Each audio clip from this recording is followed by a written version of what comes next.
This is a walkthrough for Pearson Edexcel Spanish GCSE speaking, and this is the higher. And so you have three elements to the speaking exam: the read aloud, the role play, and the photo card. So the read aloud is the first task, and you have 15 minutes in total preparation time, 14 minutes in silence preparing all three tasks, and then you get taken into the examination room and your teacher/examiner will give you one further minute whilst it's being recorded to practice aloud before the actual exam starts.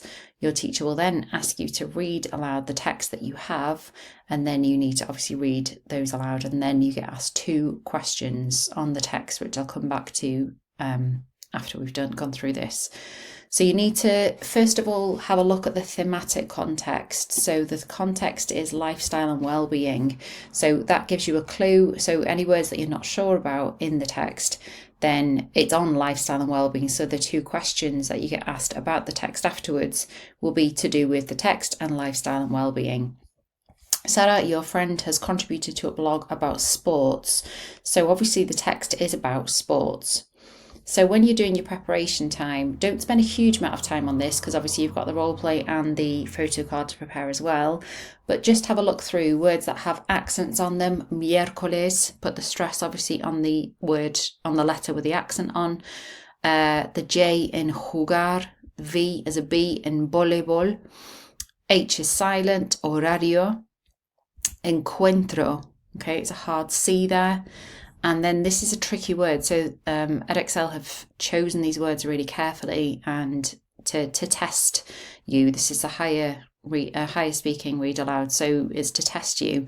This is a tricky word to say, pertenecer, and that means to belong. And then here, clubes. And then here, apetece, empezar. And then this is a tricky word. So silla de ruedas is a wheelchair, literally a chair of wheels. So this word here, ruedas. And then again, parece is similar to apetece for those same similar sounds. And then here, la mayoría, and then jóvenes, suficiente, ejercicio, it's a mouthful, ejercicio. Activos que antes. So just try and say it in your head before you get taken into the exam room, and then you can have a go at saying it out loud before you actually get assessed by your teacher. So your teacher will ask you to read it out and then will then listen to you, and then they will ask you 2 follow-up questions. The first one will be something about what you like to do with the text. So, ¿qué te gusta hacer para mantenerte en forma? And then something about your opinion. So those 2 questions will always be the first one, something about you like, and then the second one will be about your opinion. So here, have a listen to me saying these questions. ¿Qué te gusta hacer para mantenerte en forma? ¿Cuál es tu opinión de hacer deportes en equipo? So pause the video here and see how you would answer these questions and see if you know what they mean. You will not see these questions, they'll just be said to you, and you can ask them to be repeated twice. Okay? So these questions mean, what do you like to do to keep yourself in shape? Mantenerse en forma is to keep in shape. And then this word equipo is team. So what's your opinion on doing team sports?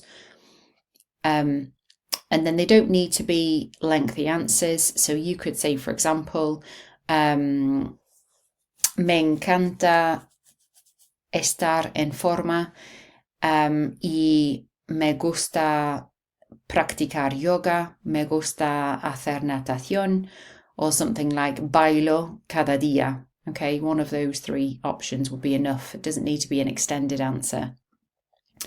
And then you could give your opinion on sports in a team, but again, it doesn't need to be a lengthy answer. So it could be something like, no me gustan nada los deportes en equipo, prefiero hacer algo solo. O los deportes en equipo son divertidos. Something like that would be fine. We're now going to look at the mark scheme. So this is the mark scheme for the read aloud. So it's out of 8. So the total is out of 8. So this is the higher tier mark scheme. And then pronunciation is consistently clear and comprehensible. Any lapses in SSEs have no impact on the message. And then that goes down to obviously no rewardable material. You can pause that and look at that in detail. And then you get 2 separate marks per question. So the response is fully communicated for both of them or partially communicated, some ambiguity. And then if you don't say anything or you just haven't understood it at all, then you'd obviously get 0 for that. So I hope that's been helpful, and please get in touch with any questions, any issues if you're not sure about anything. Adios.